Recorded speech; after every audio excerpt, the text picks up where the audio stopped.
Hello everyone, I'm Pooja Chaudhary. I'm a health coach. Our company Nourish Easy helps people to heal with modern nutrition and Ayurveda nutrition. We help people with naturopathy and Nadi Parikshan. Nadi Parikshan is a blend of ancient wisdom and new technology. And today we have Dr. Khyati with us. Hello everyone, thank you for inviting me here. And I'm Dr. Khyati. I was ex-senior research officer of AIIMS in Department of Orthopedics for 18 years. And now we have our company, Pratyaksh Medical Care, through which we have multiple centers in Delhi NCR area. And today we are going to discuss about very important topic, that is healing in stroke.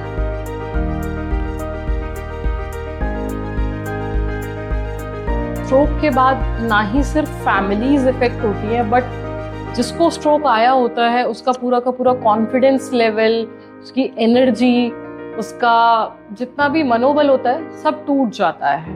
Right doctor ख्याति? Very true, क्योंकि stroke आपका physically नहीं, emotionally भी आप काफ़ी हद तक week हो जाते हो.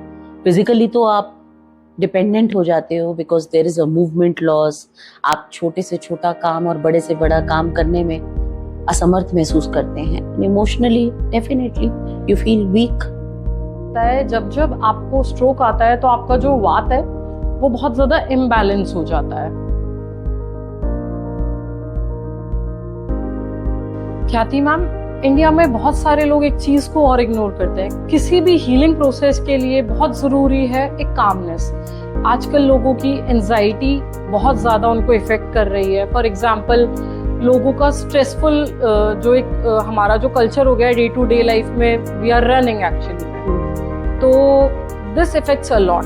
What you suggest? हमें फॉर एग्जांपल मुझे ये लगता है कि हमें बैठकर थोड़ा सा समय अपने लिए निकालना चाहिए, जिसमें हमें एक थेरेपी को शुरू कराने से पहले अपने आप को समझाना होगा कि हमें ब्रीदिंग एक्सरसाइज करनी है, सनलाइट एक्सपोजर्स हमें लेने हैं, और हमें जितना हो सकता है थोड़ा सा मूवमेंट को बढ़ाना होगा ताकि एक ब्लड फ्लो बढ़ सके और ऑक्सीजन लेवल बॉडी में अच्छा हो सके. बिकॉज ऑक्सीजन लेवल ही अच्छा नहीं होगा तो हीलिंग प्रोसेस तो शुरू ही नहीं होगा. जी, दैट्स वेरी ट्रू.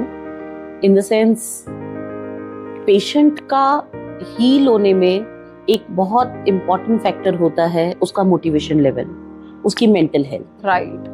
जो पेशेंट एक होपफुल एस्पेक्ट से करते हैं कि yes I am going to improve, I will be fine soon, so वो पेशेंट के अंदर हम देखते हैं रिकवरी भी फास्टर रेट पे होती है.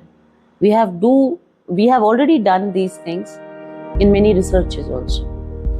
सो mental health plays a very important role, जैसा कि अभी आपने बोला. और फिजियोथेरेपी के अंदर एक बहुत ही बून स्ट्रीम है, दैट इज इलेक्ट्रोसूटिकल्स. मेरा पर्सनल अपना खुद का रिसर्च टॉपिक रहा है पीएचडी के अंदर. It is on deep brain stimulation, which is absolutely non-invasive. Just small electrodes are there and you can place it on the ear just like a tops, and it can play wonderful role in resolving anxiety, depression, insomnia, which is becoming a hot topic of our society these days. Not only in stroke patients, but yes, even in kids we find the same. देखिए, मेरा तो ये मानना है कि अगर आपके घर का एनवायरनमेंट या आपका जो आसपास का माहौल है वो खुशनुमा होगा, वो हैप्पी होगा, तो हीलिंग बहुत ही जल्दी शुरू हो जाएगी. साथ में nutrition, yes for sure 80 to 90% अगर आपका न्यूट्रिशन अच्छा होगा, हीलिंग बहुत अच्छी रहेगी.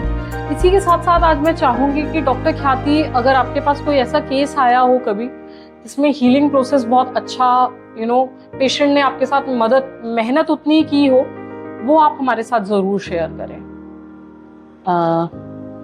जी पूजा मैम, हम लोग न्यूरो केसेस डील करते ही हैं. We see lot of stroke patients, Parkinson's cases, autistic cases.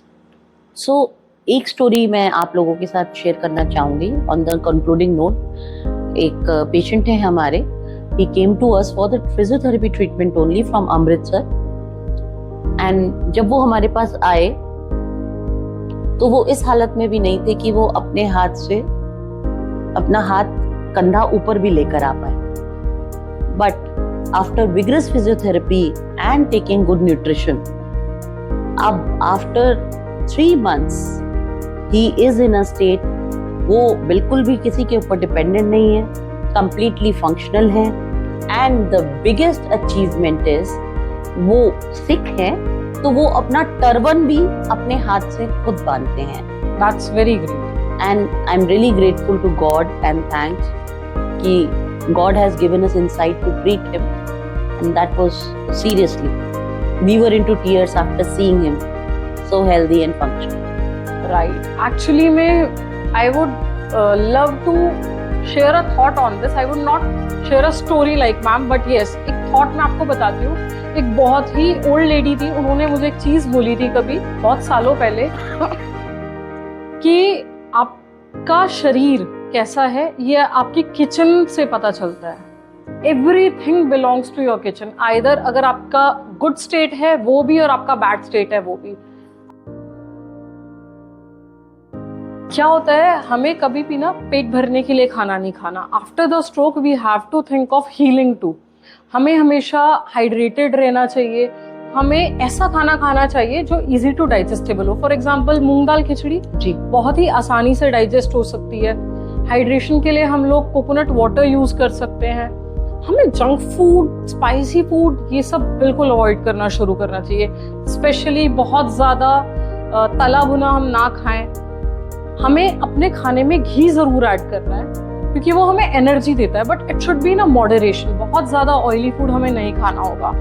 उसके अलावा if you ask about herbs तो हमें ब्राह्मी, अश्वगंधा हुआ हमारा, और एक हमारी बहुत अच्छी हर्ब्स है दैट इज सिनेमन, जो कि हम सभी के घरों में पाया जाता है. तो हमें सिनेमन का सेवन जरूर करना चाहिए ताकि हम अपनी चीज़ों को कंट्रोल कर सकें. These simple herbs can help you a lot. आपके जितने भी ट्राइग्लिसराइड्स हैं या आपके लिपिड्स जितने भी बढ़ रहे हैं उनको कंट्रोल करने में हेल्प करता है. Yes, I totally agree with you, ma'am, on this because जैसे मैंने पहले भी बोला कि फिजियोथेरेपी और nutrition it is integrated process and it goes hand in hand. तो अगर काफ़ी सेशंस में जो स्ट्रोक पेशेंट्स हमारे पास आते हैं और touch wood by God's grace and effort heal होके कंप्लीटली रिकवरेबल और एकदम ready to do all the task of their own in independent state जाते हैं. बट येस, जो पेशेंट्स हेल्दी न्यूट्रिशन ले रहे होते हैं, अच्छे लेवल पे हाइड्रेटेड होते हैं और लाइट फूड में होते हैं तो उनका एनर्जी लेवल भी बेटर होता है. They are healthy and they heal faster, they show improvement faster. I totally agree in that. Ma'am, on conclusion, what we would like to say to our audience? We would love to say to our audience that stay healthy, eat clean, and take care of your mind and your body. Because everything is connected, and above all, your gut is your second brain. Thank you, Khyati ma'am, for joining us today. It was totally a pleasure, ma'am. We want you all to join further for more videos.